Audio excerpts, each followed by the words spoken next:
Katarungan at tulong ang sigaw ng mga pamilya ng mga nasawing mangingisda sa Bajo de Masinloc. Kinondena naman ng pamalakaya ang anila ay karumal-dumal na hit and run ng dumaraang foreign vessel. May balitang A to Z si Kim Salinas. Gusto ko po managot po yung barkong bumangga sa kanila. Humihingi ng katarungan ang asawa ni Romeo Mexico, isa sa 3 mangingisdang nasawi sa Bajo de Masinloc. Hindi kasi alam ng biyudang si Melanie kung paano bubuhayin ang mga anak, lalo na at 9 na buwan pa lang ang pinakabunso nila. Kaya nga po yun nga po ang hinihingi ko ng tulong. Kailangan pong tulungan nila kami sa pagpapaaral ng mga anak ko, lalo sa mga pinansyal pong pangangailangan. Lubos din ang pangungulila ngayon ni Aling Nena sa pagkawala ng anak na si Dexter na siyang kapitan ng bangka. Masama talaga ang pakiramdam ko.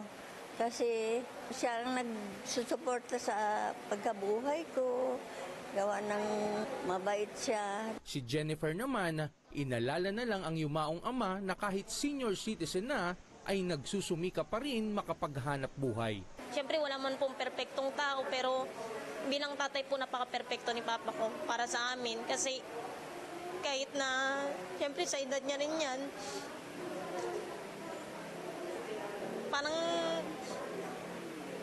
hindi niya kami pinapabayaan. Lunes, October 2 nang salpukin ng bangka ng mga mangingisdang Pinoy ng isang foreign vessel.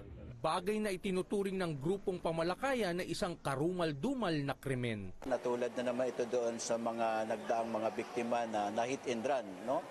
Ng mga vessel na naglalayag, no? Sa ating exclusive economic zone. At hindi katanggap-tanggap ang ginawa dahil binangga na at iniwanan pa, no?